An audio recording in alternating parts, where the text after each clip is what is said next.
Hi, I'm Kelly Wright. This is The Resilient Grove. This is a gathering place for honest conversations about healing, resilience, and the courage it takes to grow through life's hardest seasons. Let's take a moment before we begin. I invite you all to join us. Close your eyes, take a deep breath in, and a deep breath out. Make yourself comfortable, and let's get started. Alrighty, Jeannie, I am here. What a full circle moment for us, huh?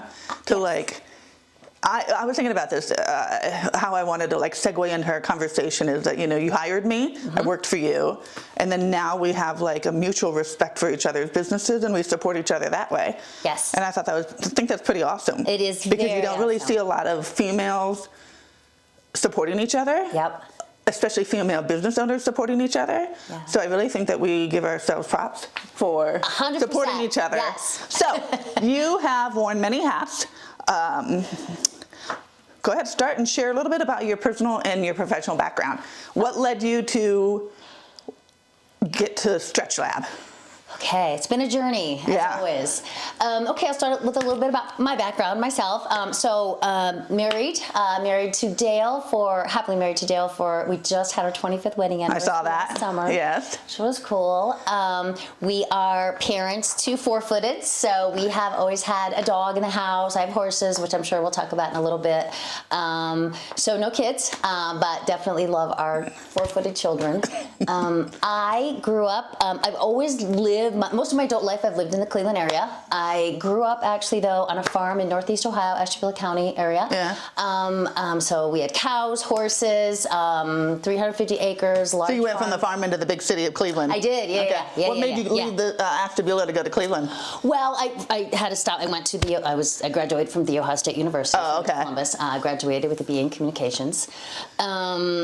I do think, the farm is where I definitely earned my work ethic. I mean, you work hard when you're a kid on a farm. Yeah. At least you did back then. I mean, I had chores. I did I worked hard. So I think that kind of set the tone for my career and on. What did you go to OSU for? I got a degree in communication. What did you want to do with that? I literally, Kelly, didn't want to know. I literally I looked for something where I didn't have to do math.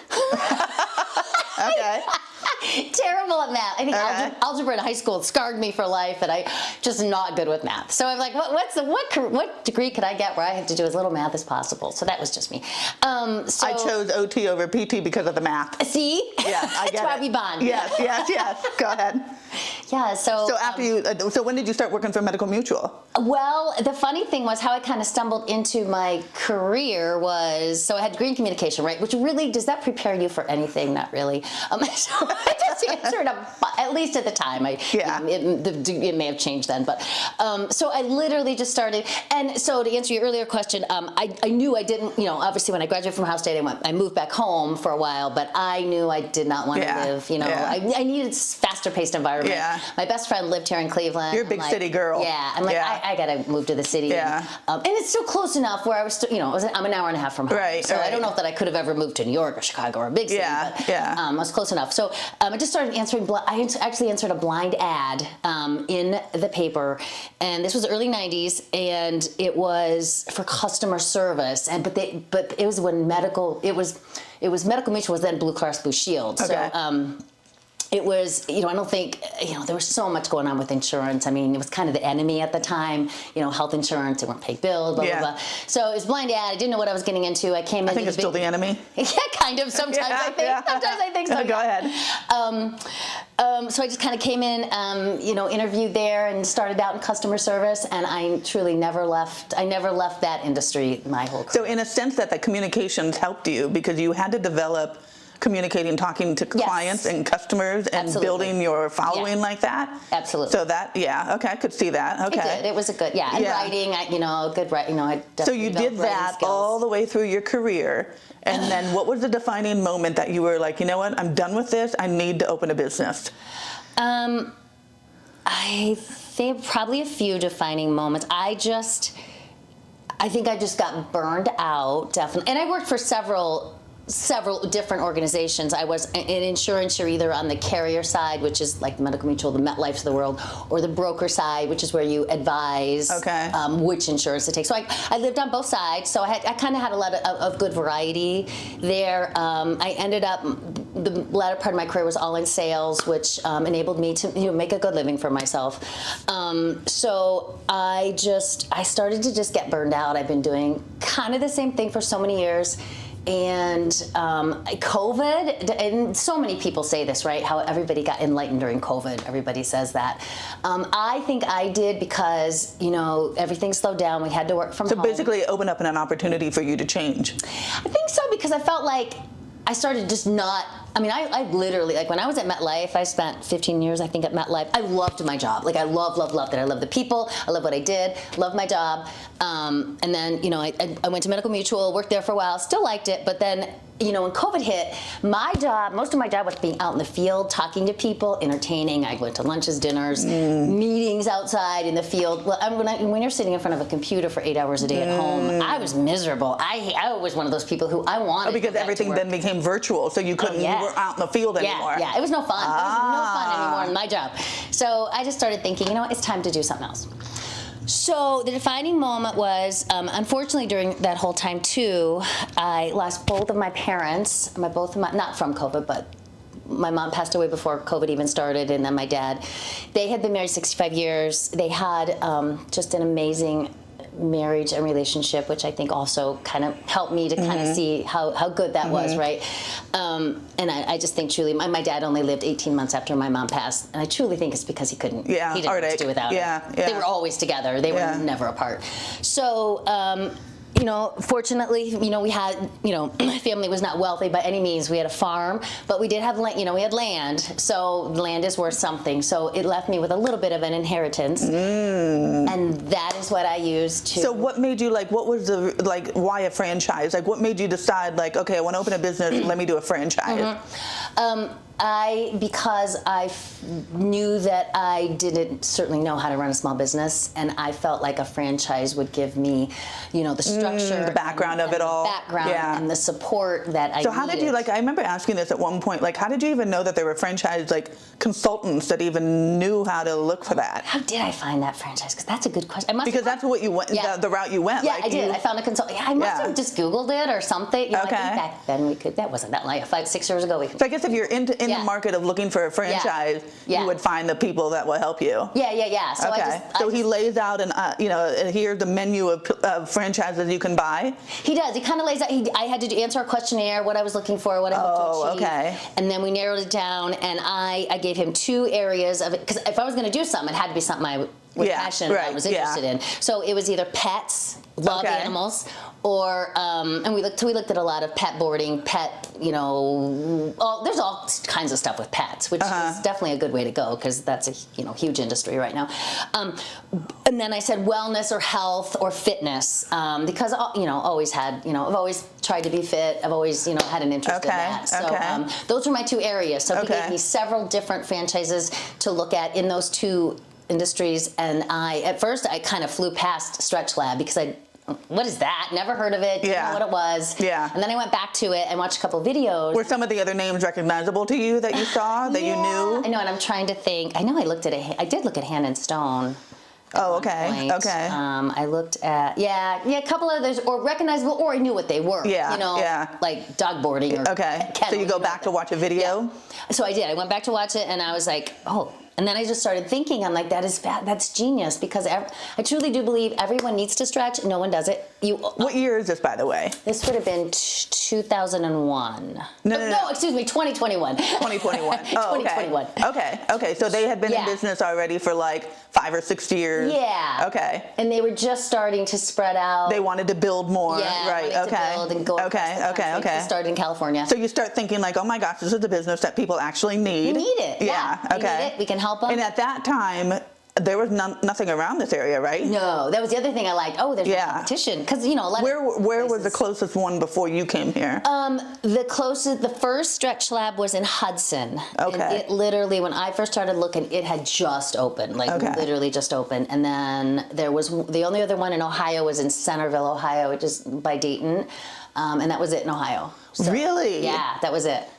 So mostly California, out west then? Yeah, it's spread this way. And then East Coast. I think it like jumped to the East Coast. You know how things go. Okay. East Coast. And then Florida was a big area too, obviously with older population in Florida. So that was a selling point for you where you're like, wow, we don't have any competition. There's nothing around here. Right. Okay. No competition. So Rocky River was the first studio, and it was the second stretch lab studio in Cleveland area. Yeah. Okay. All right. So let me get back onto it. Okay. So, all right. So talk about all that you had just talked about. What are some of those experiences that you had in the insurance world that set you up to be an entrepreneur now? Now that you're how many years has it been since you started River? Was 22? Yeah. So we're going on 4 years of owning a business now. Yes. So what kind of experiences in your previous career helped shape you in these 4 years of owning Stretch Lab?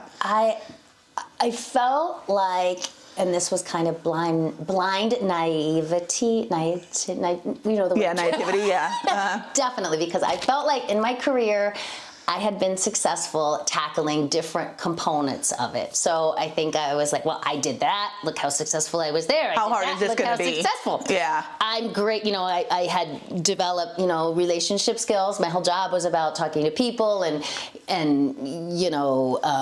advising them and helping them. So you thought you would just slide right in and this would be nothing? How hard can this be? Okay. It was wrong.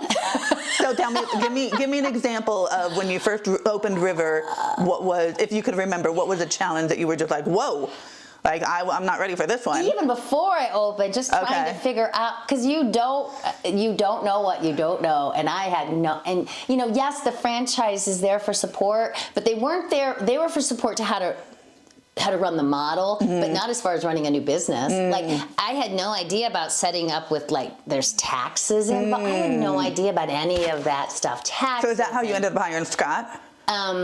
Yeah, Scott came in. I thought that I could also do, how hard can the bookkeeping be? Because everybody kept talking about this QuickBooks. Oh, if you have QuickBooks, it'll be so easy. Not when you have 50 employees. Even that I didn't have that many employees. It was still over. As again, back to my first statement, math is not my thing. Oh, okay. So you quickly realized that there were jobs that you needed to have people do that you couldn't do. Yes. So you had to get a support team. 100%. Okay. Yeah, 100%. So now that you're on, has Strongsville been open a year yet? No, it'll be open a year in May. Okay, so almost. Almost. So now that you're 3 in, you're 3 deep in, and then that's your limit, right? Yes. No more? No.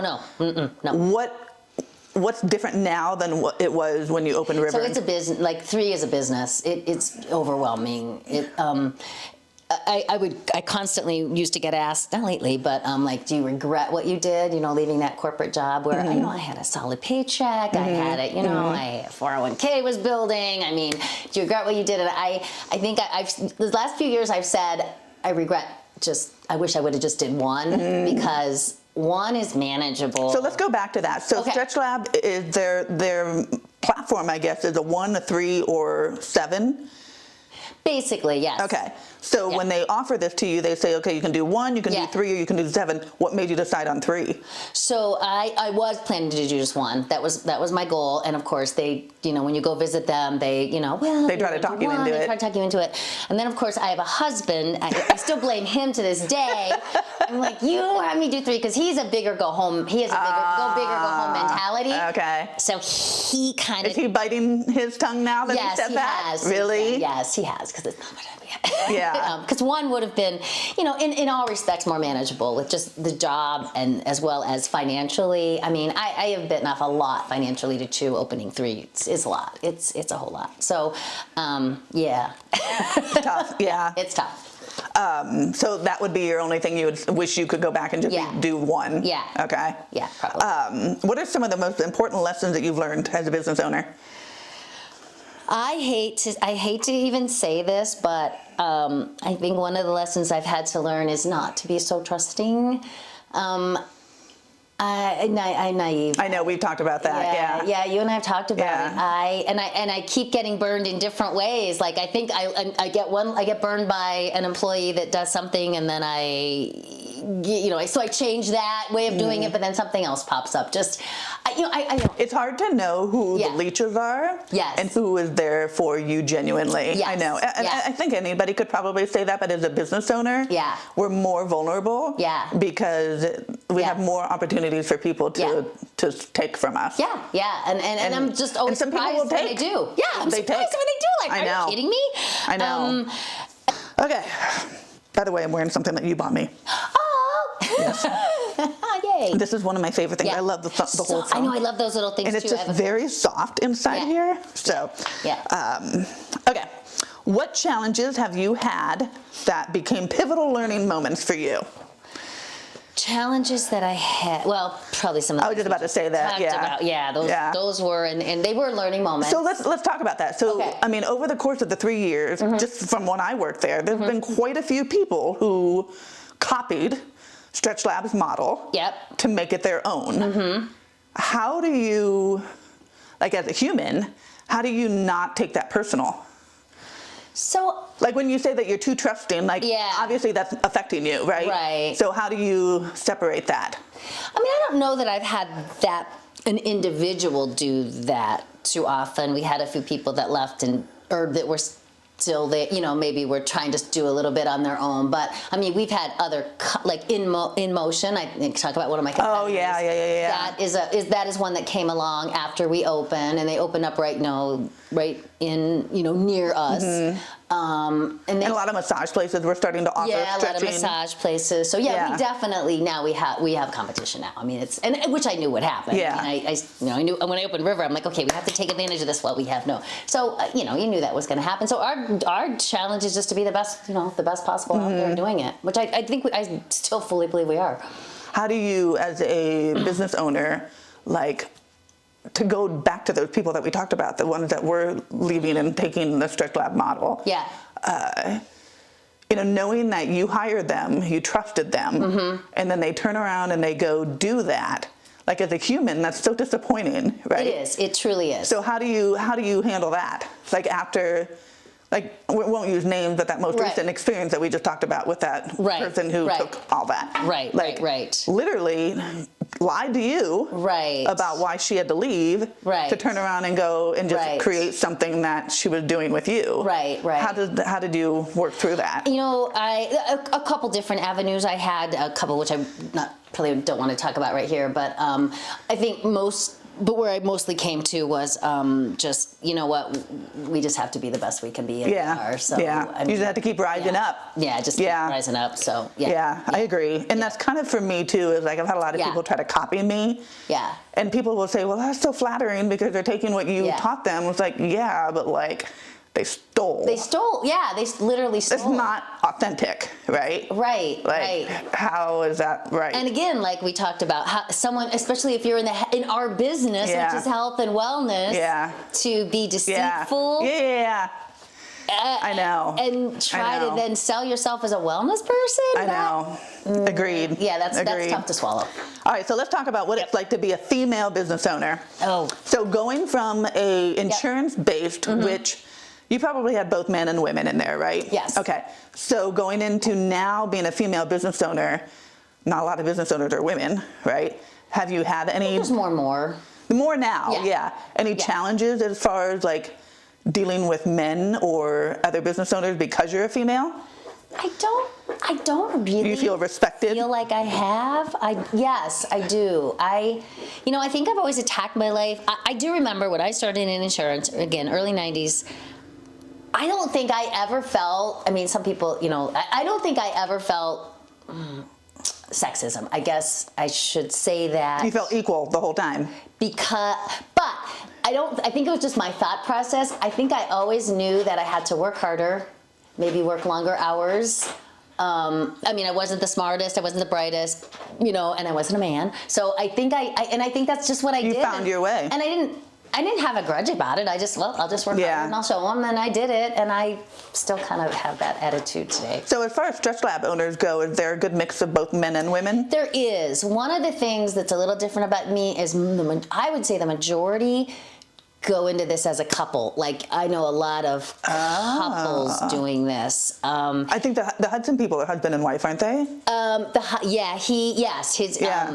remember hearing about that. We met them at a training. Than her, but yeah, a lot of, and how that can work a little bit better is obviously take some of the responsibility, but then they split their talents. Like, one of them is usually good with the numbers, good with the bookkeeping. The other one's good with more the HR type related role or the whatever. So they can split it and have their own responsibilities. Where it was all on me. Yeah. Now, with saying that, of course, I did have support. It's not. Right. But he has his own thing. Yeah, he has his own business. Right. So Exactly. He wasn't. Right. The only thing. I mean, the one thing he did help. Thank God he helped me with was, because he's in commercial real estate. All the maintenance stuff. So So if something breaks, he does get called. And he helped me obviously with figuring out working with the contractors, all that stuff. He was a huge help, but for the most part, it's just on me, which I do think there's a lot of couples, and now there's getting to be partners. So like business partners. There are. In certain areas, there are partners that own like 7, 8, 10. They're just kind of. So I guess that would be your advice for a woman who wants to own Stretch Lab, is that it would be easier if you had a partner. Doesn't necessarily mean a husband. It could mean a business partner. 100%. Yeah. Because truthfully, if I didn't have Dale, I have thought, what would I have done when I don't know when the furnace breaks. I don't know. I don't know these things. And exactly why I told you why I want to rent here. Exactly. Right? It's nice to have a maintenance person call. I get it. Okay. And I don't want to learn it. I don't want to know that. Same. I don't either. I am fine with hiring somebody who knows how to do it, right? Yeah. But the problem with hiring someone, I'll just say, is you have to be so careful because they can take advantage of you because you don't know that stuff. Yeah. But that is why, yes. Well, that's why it's good you have a handy husband. Yes.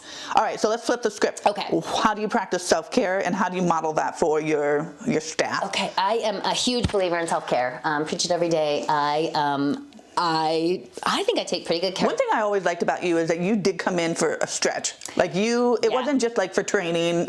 When you needed it, you came in for it. Yeah, I did, and that's actually one of my resolutions this year is. Because last year I got away from getting stretched as much because busy. You were busy, opening and this year, and so far I did good. I've won a week, so so that is definitely, and that's the other thing, and I preach it too. I mean, I want that to be part of our culture, so I preach that to I was getting stretched last week by Eddie in Strongsville, and I said, when was the last time you got stretched? And he couldn't tell me, and I was mad. I'm like, Eddie, get on the schedule. So that is part of how I want it. I want everyone to make sure. Yeah, I could say, for me it was hard because, you're working so much, you're stretching other people. The last thing you want to do is lay there and get stretched, Yeah, but it's, sometimes. But you need to help. All right, so how do you see, or do you know how Stretch Lab plans to evolve and grow? How are they setting themselves apart from their competition? I will say this corporate's taken a little bit of a setback. They've kind of had some changes, organizational changes, and they're kind of rebuilding right now. Okay, rebranding? No, not rebranding, just rebuilding. Okay. And more on that's more on our support. Okay. So not outwardly, publicly. Yeah. But I think they are constantly looking at ways, different products we can offer that enhance. That type of thing. They're looking at constantly. Our continuing education is critical for us. Yeah, I did love all that education. Yeah. I know. So that is just keeps getting amped up. Yeah. Amped up. Because you have to, no one's going to come in for this. The wellness field is fast moving. You have to keep up with it. It's ever growing, ever evolving. Yeah. Okay, so let's go into the horses. So how did you get into that? But you grew up on the farm, so I can see that. I did. Yeah. I grew up riding. I was riding before I was walking, I think. My mom set me on a horse. Were they into horses too? Yeah. Okay. Both my parents loved horses. So how old were you when you started riding? So literally 3, 4. Wow. And I had my own little pony that I rode every day, rain or shine, snow. I rode through the thing. So it just, it's funny, little girls, they say you're going to outgrow it. You eventually. You never outgrew it. I just never outgrew it. So then how old were you when you started actually competing? When you're on a farm, 4-H is a big thing, right? So I was in 4-H for that so I started probably when I was 9, I joined when I was 9 or 10. And so showed at that level, at the 4-H level. And then I took a quick break when I went to college, but not really. I kept riding. I mean, my parents had a farm, obviously, and so we had more. We started when I first started. We had just any kind of horse, and then my dad got interested in Morgan horses, which is the breed I have now. Okay. So that's when we kind of started to refine what we did. So my parents always had horses. We had a stallion. We bred. So we had babies on the farm, and so I started showing them as I got older, and then. Even in college, I don't think I did actually take a break. I think I did still show a little bit. Showing now, no, that's not what you do though now. Like showing, yeah. Horse shows. Like riding the horses, like what you do. That's showing them. Yep. Oh, got it. Okay. Yep. Do you do any of the like jumping over the? I don't do the jumping. Okay. No. It's kind of our horses aren't really. There are some that can do that, but it's not really kind of what we specialize in. Ours are the fancy princy horses. So like the pictures I've seen of you, like you have. I mean, absolute perfect posture. Oh, thank you. Like, how does that, like, so you said, before you were always in the fitness field, but like, how do you preserve your body, like, from that constant, bouncing on the horse and then? That's also been a learning for me because I have no choice but to stay in shape so that I can ride. Like, I used to be able to just jump on a horse and ride, no big deal. And now, I mean, you use your core a lot, use your inner leg a lot, and I have to stay in I'm lifting like light weights now. I have to because if I can't, I won't be able to ride at this age. Huh. Yeah. So are there lessons that you've learned from competing horses that has helped you as a business owner? You mentioned like the work ethic that you had growing up on the farm, but like actually competing the horses and showing them, how does that translate to your career? Well, I am competitive.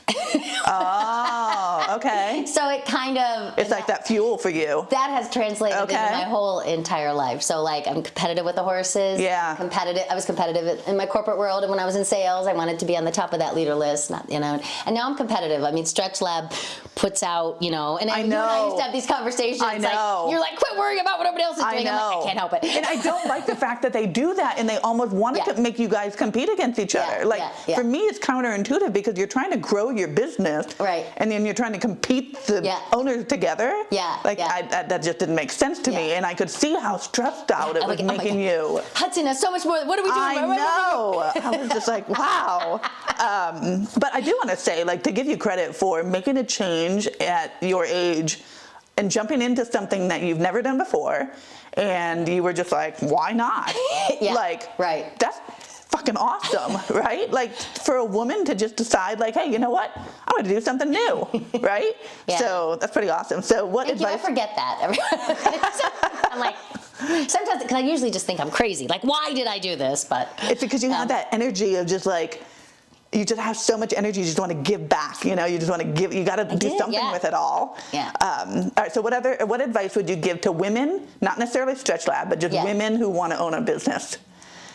Oh, talk to people. Really do your homework. Have a support system. I talk to some people, but I always have a tendency to talk to people that I know are going to give me the answer I want to hear. I don't know if anybody else does that, but I do it, and because I did have a few people say to me, like, you sure you want, really, you need to not, you're leaving this job, and my financial advisor actually, he still reminds me of that. He's like, because he had some experience owning small businesses, and he knew, But like you said, though, there's a continuity of working with someone else, but it's also stifling. Yeah.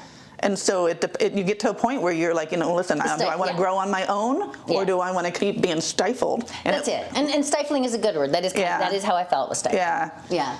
All right. So what is one piece of advice you would give your younger self?